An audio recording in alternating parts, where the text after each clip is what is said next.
மலை சிற்பம் சரித்திர சிறுகதை. விழா கோலம் பூண்டிருந்தது மாமல்லபுரம். தந்தையைப் போலவே தனையனும் குன்றுகளையும் பாறைகளையும் குடைந்து கல்லிலே கலைவண்ணம் காணும் கலையில் பேரார்வம் கொண்டவன் என்பதை மெய்ப்பிக்கும் வண்ணம் இனி இத்துறைமுகப்பட்டினம் சிற்ப கோயில்களாக மாறும் என்று நரசிம்மவர்ம பல்லவர் அறிவிப்பு செய்ததோடு மட்டுமல்லாமல் விரைந்து செயல்படுத்தவும் துவங்கியிருந்த நேரம் அது. மல்லைப்பட்டினம் முழுவதும் கல்லை தட்டிடும் உடிச்சத்தம் சந்தத்திலும் சந்தமின்றி சந்து பொந்துகளில் எல்லாம் சிந்து பாடிக்கொண்டிருந்தது. பெருந்தச்சன் ஆயனார் ஒரு பாறையை காட்டி, இதோ இப்பாறைதான் இங்கே யானையாக நிற்கப் போகிறது அரசே என்று சொன்னதோடு தன் கையில் இருந்த மடல் ஒன்றை விரித்து காட்டினார். அதில் அழகிய யானை வடிவம் வரையப்பட்டிருந்தது. ஆகா, உயிர் ஓவியமாக தீட்டிருக்கிறீர்களே! இப்பாறையில் இவ்வோவியம் உருக்கொண்டால் உயிருள்ள யானையைப் போலவே தோற்றமளிக்கும் அல்லவா? வியப்பில் மகிழ்ந்தார் மாமன்னர். ஆம் மன்னா, அதோ அக்கல் அரிமாவாக அவ்விடத்தில் அமரப்போகிறது. மற்றொரு பாறையை சுட்டிக்காட்டினார். அப்படியா? மன்னர் முகத்தில் மழலையின் குதூகலம். நரசிம்மவர்மர் அங்கிருந்த அளவானதொரு பாறையில் அமர்ந்தார். அமருங்கள் ஆயனாரே. இருக்கட்டும் மன்னா என்று பணிவு காட்டி நின்றவரை மீண்டும் பணித்தார். பரவாயில்லை, அமருங்கள். அப்போதும் ஆயனார் மன்னருக்கு சமமாக தானும் அவர் அருகில் அமர்வதா என்று தயக்கம் காட்டினார். இந்த நிலப்பகுதிக்கு மட்டும்தான் நான் மன்னன். ஆனால் இங்கே உருவாக போகும் கலை படைப்புகளுக்கு தாங்கள்தானே மன்னர். எனவே எனக்கு சமமானவர்தான் தாங்களும். அமருங்கள் என்றவாறே அவரது கையை பிடித்து தனக்கு பக்கத்தில் அமர்த்தி கொண்டார் நரசிம்மர். என் அருகே தாராளமாக தாங்கள் அமரலாம் என்றார். வேந்தே, என்னே உங்கள் கலை மனது, கலையை மதிக்கும் மாண்பு. இந்த கடல் மல்லை இப்போது கலை மல்லையாக மாறுவது தங்கள் மன ஓட்டத்தின் வெளிப்பாடல்லவா? இங்கே தோன்றும் சிற்பங்கள் ஆயிரம் ஆயிரம் ஆண்டுகள் தங்கள் திருப்பெயரை சொல்லிக்கொண்டு வாழும். அவருக்கு சமமாக தன்னை அமர வைத்து கலையை மதிக்கும் அந்த கலா ரசிகரை வியந்து புகழ்ந்தார் ஆயனார். சரி, எங்கே இப்போது காட்டுங்கள் இங்கே எழும்பவிருக்கும் சிற்பங்களை. அதீத ஆர்வம் பொங்க அவாவிய அரசருக்கு அங்கே அமையவிருக்கும் அரும் பெரும் சிற்பங்களை அடுக்கடுக்காக காட்டி ஆயனார் விளக்கினார். பஞ்சரதம், காளி கோயில், இது கடற்கரை இரட்டை கோபுரம், குடைவரை கோயில், மலை சிற்பம் போன்ற பல பல ஓவியங்களை கண்டு மாமன்னர் மற்றற்ற மகிழ்ச்சியில் திளைத்தார். இந்த மலை சிற்பங்களில்தான் எவ்வளவு செய்திகளை அழகாக வைத்திருக்கிறீர்கள் ஆயனாரே! மிக மிக அருமை. ஆம் அரசே, விலங்கு நிலையிலிருந்து பண்பட்டு மனித நிலைக்கு வந்தவன் தன்னை தெய்வ நிலைக்கு உயர்த்தி கொள்ளுதலில்தான் வாழ்வின் பொருள் இருக்கிறது என்பதை இச்சிற்பங்களில் காட்டுகிறோம் மன்னா என்று அவர் விளக்கியபடி அச்சிற்பங்கள் யானை, புலி, குரங்கு, பறவை, பாம்பு, மனிதன், தேவநிலைகள் என உயிர்களின் பல பல படிமங்களுடன் வாழ்வின் உய்தலை காட்டும்படி அமைந்திருந்தது. ஆயனாரே, ஆகா, என் வாழ்வின் பெரும் பயன் என்று இதனை கருதுகிறேன். வேண்டிய பொருட்களை பெற்றுக்கொள்ளுங்கள். கண்டவர் வியக்கும் கலை மல்லையாக இங்கிருக்கும் பாறைகள் பரிமாணம் எடுக்க வேண்டும். அது என் பேரு அரசே. தங்களால் எனக்கும் அல்லவா பெரும் பேரு. அவர்கள் அவ்விதமாக உரையாடி கொண்டிருக்கும் போது சற்று தூரத்தில் நின்றிருந்த தளபதி அச்சுதவர்மரிடம் ஒற்றற்படை தலைவர் உத்தமன் சுற்றுமுற்றும் பார்த்தபடி ரகசியமாக ஏதோ பேசி கொண்டிருப்பதை கவனித்தார் நரசிம்மவர்மர். சரி ஆயனாரே, இது தொடர்பாக நீங்கள் என்னை எப்போதும் சந்திக்கலாம். நீங்கள் ஏதேனும் பார்வையிட வேண்டுமெனில் தகுந்த ஏற்பாட்டை உடனடியாக செய்து தருகிறேன். கலை ஆர்வத்தினால் இங்கு நான் பார்வையிட நேரம் காலம் பாராமல் ஓடி வருவேன். எனவே என் வருகையால் உங்கள் வேலை தடைபடக்கூடாது. சிற்பிகளுக்கு வேண்டிய பொருட்களை கொடுங்கள். அவர்கள் குடும்பத்தார் மகிழ்ந்திருக்க ஆவண செய்யுங்கள். ஆயனாரே, தங்கள் வேலை தடைபடாமல் இருக்க தாங்கள் அழைத்த குரலுக்கு ஓடி வர 10 அணுக்கர்களை பணிக்கிறேன். இப்பணியை செம்மையாக நிறைவேற்றுங்கள். தங்கள் சித்தம் வேந்தே. அங்கிருந்து அவர் எழுந்ததும் தளபதியும் ஒற்றற்படை தலைவரும் நின்று வணங்கினர். விடை கொடுங்கள் அரசே. சூழலை உணர்ந்து கொண்டு ஆயனார் நகரத் தலைப்பட்டார். நல்லது ஆயனாரே, தங்கள் பணி சிறக்கட்டும். நன்றி மன்னா, வருகிறேன். அவர் அவ்விடம் அகன்றதும் நரசிம்மவர்மர் வினவினார். என்ன உத்தமா, செய்தி என்ன? அரசே, சொல்வதற்காக மன்னியுங்கள். சொல்லத்தகாதவை சொன்னால் நம்ப முடியாத பெருமக்களால் நடைபெறுகின்றன. என்ன உத்தமா, ஏன் தயக்கம்? சொல்ல நான் கூசுகிறது மன்னா. உத்தமா, சுற்றி வளைக்காமல் எதற்கும் தயங்காமல் என்ன நடந்தது என்பதை சொல். சற்றே யோசித்த உத்தமன் நரசிம்மவர்மரின் செவி அருகே சென்று செப்பிய செய்தியால் செரிமானிக்க இயலாமல் அவரது செவி பறைகள் அதிர்ந்தன. நர நரவென்று பற்களை கடித்தார். விழிகள் சிவந்தன. மல்லைப்பட்டினத்திலிருந்து தலைநகர் காஞ்சி செல்லும் வழியில் மண்டபத்து சாலையில் அமைந்திருந்தது அந்த மடம். அந்த சாலையில் சமண மடமும் பூசாரி கோயிலும் வெகு பிரசித்தம் என்றாலும் அந்த மடத்தின் வாசலில்தான் கூட்டம் அதிகமாக இருந்தது. தங்க ஆபரணங்கள் தகதகக்க மக்களை வரிசைப்படுத்தி உள்ளே அனுப்பி கொண்டிருந்தார்கள் அடிப்பொடிகள். பழங்களுடனும் பண்டங்களுடனும் தங்களால் இயன்ற பொருட்களுடனும் உள்ளே சென்றவர்களை வாழ்த்தி சாமியார் சத்யானந்தர் ஆசி வழங்கினார். நமச்சிவாய என்று சொல்லுங்கள், நான் இல்லத்தில் வாழும்போதே மோட்சகதி செல்லுங்கள். சாமியார் திரும்ப திரும்ப அதையே தான் வார்த்தைகளை சற்று மாற்றி போட்டு சொல்லிக் கொண்டிருந்தார். பக்தர்களில் வயது வித்தியாசமின்றி குழந்தைகள் முதல் முதியோர் வரை வரிசை கட்டி நின்றிருந்தார்கள். பொதுவாக அவர்களை தலையில் தொட்டு ஆசி வழங்கிய சாமியார் சில குழந்தைகளை முத்தமிட்டார். இளம் பெண்களின் கன்னத்தை இரு கைகளாலும் வருடினார். சில பெண்களை தோள்களை குலுக்கி தெம்பூட்டினார். சாமியாரின் அந்தந்த அசைவுகளில் ஏதோ சமிங்கைகள் பெற்று அதற்கு ஏற்ப அடிப்பொடிகள் ஆசி பெற்று வருவோரிடம் ஏதோ முணுமுணுத்தனர். சாமியாரின் செயல்களை அவதானித்தது அங்கே அடிப்பொடிகள் மட்டுமல்ல, கூட்டத்தில் வந்த சிலரும் சாமியாரின் மீதே கண் வைத்திருந்தார்கள். அப்படி ஒரு ஈர்ப்பு அந்த சாமியாரிடம் இருந்தது. ஒரு இளம் பெண்ணுக்கு ஆசி வழங்கிய சாமியார் அப்பெண்ணை கன்னத்தில் தட்டி தோள்களை குலுக்கி தலையில் முத்தமிட்டார். குழந்தாய், உனக்கு இன்று ஐஸ்வர்யம் கிடைக்கப் போகிறது, தவற விட்டு விடாதே. சாமியார் அவளுக்கு மட்டுமே கேட்கும்படி சொன்னதை அவளுக்கு பின்னால் இருந்த ஒரு முதியவர் கவனித்தார். அடுத்து சாமியார் தன் நரைத்த தாடியூடாக ஏதோ முணுமுணுத்து திருநீர் எடுத்து ஃபூ என்று ஊதி அம்முதியவரை அனுப்பி வைத்தார். முன்னால் சென்ற பெண்ணை ஒரு அடிப்பொடி தனியே அழைத்து அவளிடம் ஏதோ கிசுகிசுக்க பின்னால் சென்ற முதியவரை அழைத்து கொண்டான் இன்னொரு அடிப்பொடி. உமக்கு மோட்சம் கிட்டட்டும், குருநாதர் திருநீற்றின் மகிமை ஐயா அது என்று சொன்னவன் முதியவர் வெளியே செல்ல வழிகாட்டி இன்னொரு சீடனிடம் கை காட்டினான்.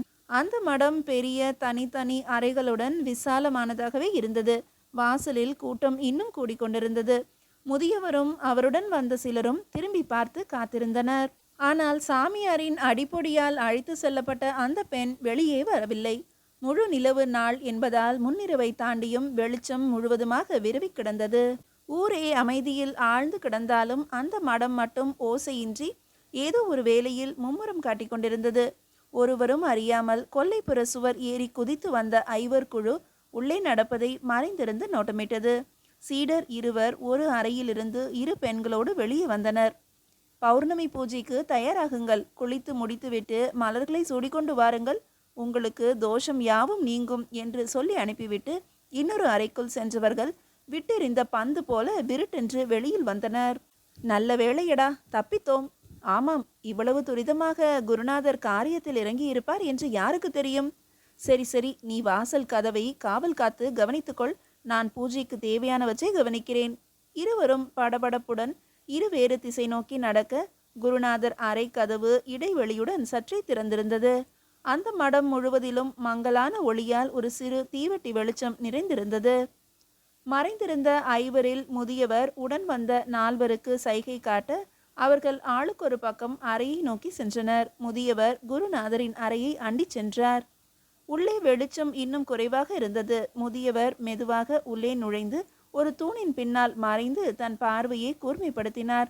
அவர் கண்ட காட்சி கண்களை அராவியது. மயங்கிய நிலையில் கிடந்த பெண்ணோடு அவர் தாடி மீசை இல்லாமல், ஆம், சத்யானந்தன்தான். சத்யானந்தா என்ற முதியவரின் குரலில் அந்த மடமே அதிர்ந்து குலுங்கியது. தடதடவென்று அந்த குரலுக்கு விரைந்தோடி அங்கே வந்த நால்வரும் வாளை உருவிக்கொண்டு நின்றனர். அதே நேரம் மடத்துக்குள் திமு திமுவென்று வீரர்கள் கூட்டம் வாளும் வேலுமாக உள்ளே நுழைந்ததில் அடிப்பொடிகள் அங்கும் இங்குமாக அடிபட்ட பெருச்சாளிகளாக ஓடி மறைந்தனர். அச்சுதவர்மரே, இவர்கள் அனைவரையும் கைது செய்யுங்கள். கத்திய முதியவர் ஓங்கி அறைந்ததில் அந்த அறைக்குள் சுருண்டு விழுந்த சத்யானந்தனை தூக்கி நிறுத்தினான் உத்தமன். இன்னமும் மயக்கம் தெளியாமல் கிடந்த பெண்ணின் மீது சேலையை சுற்றி மானம் காத்து தன் முதியவர் வேடத்தை கலைத்தார் நரசிம்மவர்மர். அந்த அறையில் மேலும் சில பெண்கள் மயக்கமாக கிடக்கிறார்கள் அரசே என்று உத்தமன் ஒரு அறையை காட்டினான். இந்த கயவர்களை இழுத்து வாருங்கள். நரசிம்மவர்ம பல்லவர் கடும் கோபத்தில் இருந்தார். இனி அவர்கள் தப்ப முடியாது என்பதை உணர்ந்தார் தளபதி. கருங்கல்லாலான களிறு கம்பீரமாக நின்று கொண்டிருந்தது. விழிகளை விரித்து வியந்து நின்றிருந்தார் தளபதி அச்சுதவர்மர். என் கண்களையே என்னால் நம்ப முடியவில்லை. எவ்வளவு தத்ரூபமாக வடித்திருக்கிறார் ஆயனார். அங்கிருந்த உத்தமனிடம் வியந்தவர் ஒரு வீரனை கைத்தட்டி அழைத்து பாகனை கூட்டிக் கொண்டு வரும்படி பணித்தார். சற்று தூரத்தில் ஆயனாருடன் அமர்ந்திருந்த மாமல்லர் நரசிம்மவர்ம பல்லவரும் உத்தமன் மீதும் அச்சுதானந்தர் மீதும் ஒரு கண் வைத்து கொண்டார். கருங்கல் யானையை சுற்றி சுற்றி வந்த நரசிம்மரின் பட்டத்து யானை துதிக்கையை தூக்கி சிற்ப யானை மீது போட்டு இழுத்து இடித்தது. முகர்ந்து பார்த்து முட்டியது. சலனமற்று நின்றிருந்த கருங்கல் களிற்றை பார்த்து பிளிறியது. பார்த்தீரா, நகல் யானையை அசல் யானை என்று நம் பட்டத்து யானை பரிசோதித்து தடுமாறுகிறது. ஆமாம், என்னே இக்கலைவண்ணம் என்று உத்தமனும் வியந்தான். யானையின் பிளிரல் கேட்டு அங்கு நடந்ததை ரசித்த மாமன்னர் மனம் மகிழ்ந்தார். இதோ நமது காலத்தில் உருவாகி நிற்கும் கல் களிற்றுடன் இந்த நிஜ யானை மட்டுமல்ல, இனிவரும் 1000 ஆண்டுகளானாலும் எந்த நிஜ யானையும் ஈடு கொடுக்க முடியாதல்லவா? சாதித்து விட்டிராயனாரே. அடியேனா? இல்லை அரசே, சாதித்தது தாங்கள்தான். இப்படி ஒரு கலைநகரம் உருவாகிட தாங்கள்தானே காரணம். இவையெல்லாம் தங்கள் சிந்தையில் தோன்றியதல்லவா? என் கையில் ஒன்றுமில்லை. உங்கள் தன்னடக்கம் உங்கள் ஒளியையும் விஞ்சிவிடும் போலிருக்கிறது ஆயனாரே. இவையெல்லாம் உங்கள் ஒளியின் மந்திரம். எனக்கு இவற்றை வித்திட்டது என் தந்தை மகேந்திரவர்மர். பல்லவபுரம், மாமண்டூர், மகேந்திரவாடி, சித்தன்னவாசல், குடுமியான்மலை என அவர் வெட்டுவித்த குடவரை கோயில்கள்தாம் என்னை இங்கே சிற்பங்கள் எழுப்பிட உந்தி தள்ளியது. இதுவெல்லாம் தாங்கள் அறிந்தவைதான். ஆம் வேந்தே என்று ஆமோதித்தவர் ஏதோ யோசனை தட்டினார் போல கேட்டார். ஏதோ சிற்பத்தில் மாற்றம் செய்ய வேண்டும் என்று அன்று சொன்னீர்களே, அது என்ன? ஆமாம், அதை சொல்லவே வந்தேன். எங்கே அந்த மலை சிற்ப ஓவியத்தை காட்டுங்கள். மாமல்லர் முன்பாக தன் கையில் வைத்திருந்த அப்படத்தை விரித்தார் ஆயனார். இதோ இவ்விடத்தில்தான் தேவர்களை குறிக்கும் சிற்பங்கள் இருக்கின்றனவே, இங்குதான் ஒரு மாற்றம் செய்யலாம் என்று கருதுகிறேன். சொல்லுங்கள் அரசே. மக்களை நல்வழிப்படுத்த நற்கருத்துக்களை பரப்பும் இறையடிகளார்களின் நடுவே மக்களை மடமை இருளில் மாய்த்து அதன் மூலம் ஆதாயம் தேடுகின்ற போலி சாமியார்கள் குறித்து நம் மக்களிடம் விழிப்புணர்வு ஏற்படுத்த வேண்டும். அதை எப்படியாவது நாம் இங்கே சிற்பமாக்க வேண்டும். அப்படியே செய்கிறேன் அரசே. ஆயனாரே, அப்படி நாம் செய்வதை கலைநயத்தோடும் கருத்துவமையோடும் வடிப்பது மட்டுமின்றி பொதுமக்களுக்கு சரியான விழிப்புணர்வையும் ஊட்ட வேண்டும். அதை எப்படி செய்யலாம் என்று யோசிக்கிறேன். தன் நெற்றி பொட்டில் சுட்டு விரலால் தட்டிக்கொண்டே சொன்னார் மாமல்லர். வேந்தே, இப்படி செய்தால் என்ன? எப்படி? ஒரு தவ முனி ஒற்றை காலில் நின்று கடவுளை நோக்கி கடுந்தவம் புரிகிறார். அதை காணும் கடுவன் பூனை ஒன்று அவரை போலவே தானும் ஒற்றை கால் தவக்கோலத்தில் நிற்கிறது. நல்ல வேடிக்கை ஆயனாரே. ஆனால் இதில் என்ன கருத்து ஒளிந்திருக்கிறது? நகைப்புடன் கேட்டார் நரசிம்மர். இங்குதான் நாம் சொல்லும் கருத்து அமைகிறது வேந்தே. அந்த கடுவன் பூனை தவக்கோலத்தில் நிற்பது தனக்கு இரையாகும் எலிகளை கவர்ந்து இழுக்கத்தான்.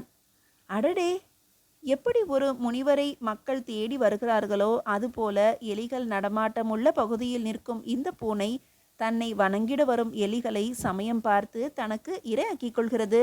எப்படி இருக்கிறது இந்த யோசனை? ஆயனார் சொல்லி முடித்ததும் துள்ளி எழுந்தார் மாமல்லர்.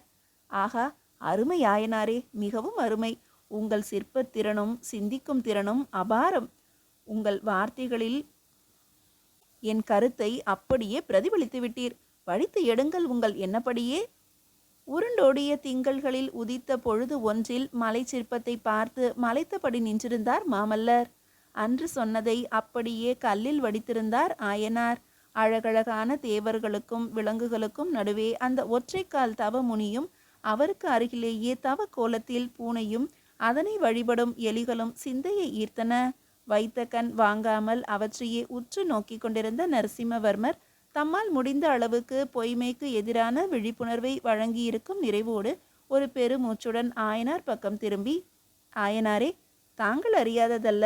வாதாபி மீது நான் படை கொண்டு சென்று புலிகேசியை வென்று வருவதற்கு காரணமான நமது முன்னம் படை தளபதி பரஞ்சோதியார் இப்போது சிவபக்தராக மாறி அன்பையும் இறை நம்பிக்கையையும் மக்களிடையே விதைத்து கொண்டு வருகிறார். தம்மை அடியாருக்கும் அடியாராக எண்ணிக்கொண்டு சிறு தொண்டர் என்ற பெயர் தாங்கி மக்களை நல்வழிப்படுத்தி வருகிறார். ஆம் அரசே, வாளும் வேலும் சுழற்றிய வீர கரங்களால் இப்போது திருவோடு ஏந்தி உண்டு பற்றற்று திரிகிறார். தமிழ் தொண்டு புரிகிறார்.